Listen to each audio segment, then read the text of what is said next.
ఎవరూ కనపడడం లేదే. ఒకవేళ భ్రమేమో.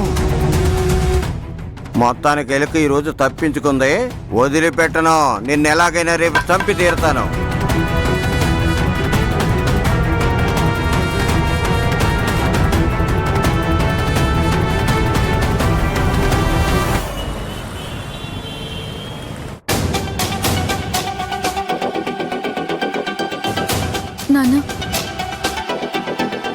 రామా సత్య, ఎందుకు లేట్ అయింది? నాకు ఒకటే కన్ఫ్యూజన్ గా భయంగా ఉంది నాన్న. విషయం ఏంటమ్మా? సడన్ గా కళ్యాణి కనిపించకుండా ఎక్కడికో వెళ్ళిపోయింది నాన్న. తన దగ్గర నుంచి ఎలాంటి ఇన్ఫర్మేషన్ లేదు. ఎలా అమ్మా? ఎప్పుడు నీతోనే ఉంటుంది కదా. ఆరోగ్యంగానే బాగోలేక హాస్టల్లో ఏమైనా పడుకుందేమో. హాస్టల్ కి వెళ్ళి విచారించాను నాన్న.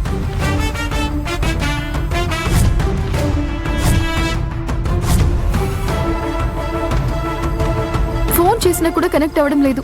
అది ఎక్కడికి వెళ్తున్నా అని కూడా చెప్పలేదు. తను ఇలా చెప్పకుండా ఎక్కడికి వెళ్ళింది కూడా ఇన్ని రోజులు ఎప్పుడూ లేదు. తనకి ఏదైనా నీకు చెప్పుకోలేని పర్సనల్ మ్యాటర్ ఏదైనా అయి ఉంటుందమ్మా. తనకంటూ పర్సనల్ మ్యాటర్స్ ఏమీ లేవు నాన్న. ఏదో సమస్యలో ఇరుక్కుందేమో అనిపిస్తోంది. ఓ, ఊరికి వెళ్తున్నా అని సెక్యూరిటీ గార్డుకి చెప్పి వెళ్ళిందని ఇప్పుడు నువ్వే చెప్తున్నావు కదమ్మా. మరి ఫోన్ ఎందుకు స్విచ్ ఆఫ్ వస్తుంది నాన్న? తనేదో ప్రమాదంలో ఉందనుకుంటా. తను ఊరికి కూడా వెళ్ళలేదు. సడన్ గా కనిపించకుండా పోయింది నాన్న. కానీ సెక్యూరిటీ అబద్ధం చెప్పినట్టుగా అనిపించింది నాకు. తన ముఖం సరిగా లేదు నాన్న. Something is wrong. వేరే ఏదైనా ప్రాబ్లం అయి ఉంటుందమ్మా. నాన్న, నాకు ఒక డౌట్ వస్తుంది. సంజయ్ ఒకవేళ... సంజయ్? That useless fellow. వాడేం చేస్తాడమ్మా? నాన్న, ఆ రోజు కంపెనీలో 50 లక్షలు మోసం చేసిన మ్యాటర్లో నాకు అతనికి పెద్ద గొడవ జరిగింది నాన్న.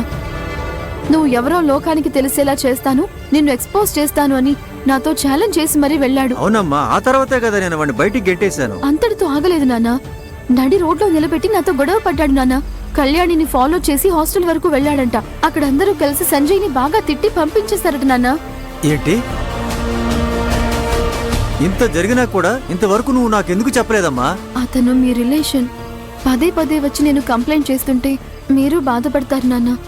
కుటుంబంలో కూడా గొడవలు వస్తాయి. అందుకే నేను చెప్పాను. వాడు అంత దూరం వెళ్ళాడా? నాకు అతని మీద ఎందుకో డౌట్ గా ఉంది నాన్న. ఒకవేళ అతనే కళ్యాణిని ఏమైనా చేస్తుంటాడేమోనని నాకు భయంగా ఉంది. సరే అమ్మా, నేను ఆ సంజయ్ విషయాన్ని వెంటనే పరిష్కరిస్తాను. నీకేదైనా ఐడియా ఉంటే చెప్పమ్మా. కళ్యాణి ఫోన్ చివరిగా ఎక్కడ స్విచ్ ఆఫ్ అయిందని విషయం మనం ట్రాప్ చేశాము అంటే మాత్రం మనకేదైనా క్లూ దొరకొచ్చు నాన్న. ఒకవేళ సంజయ్ తనని కిడ్నాప్ చేసి ఉంటే? అయినా వాడికి అంత ధైర్యం ఎక్కడి నుంచి వచ్చిందమ్మా? వాడొక పిరికి వెదవా. వాడికి అంత టాలెంట్ ఉండుంటే ఈ పాటికి ఎక్కడికో వెళ్ళిపోయి ఉండేవాడు. సంజయ్ ని అంత తక్కువ అంచనా వేయొద్దు నాన్న. అతను మీ కంపెనీలోనే ఈజీగా 50 లక్షలు కొట్టేశాడు. అది నిజమేనమ్మా. సరే, నువ్వు దిగులు పడకు. మనకు సర్కిల్ ఉంది. నేను వెంటనే కళ్యాణి సెల్ ఫోన్ ట్రాప్ చేయడానికి ఏర్పాటు చేస్తాను. అలానా? సరే నాన్న.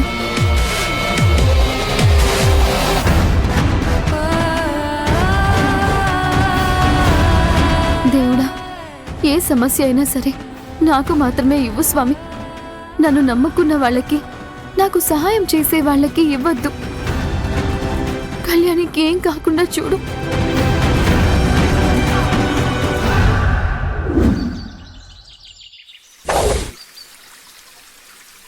టైం అవుతోంది. సీను ఇంకా రాలేదా? వచ్చేస్తున్నారు వదినా. ఇదిగో వచ్చేసారు. అక్క, బ్యాంక్ లోకి నుంచి తీసుకొచ్చిన నగలన్నిటికీ పూజ చేసేసాం అక్క.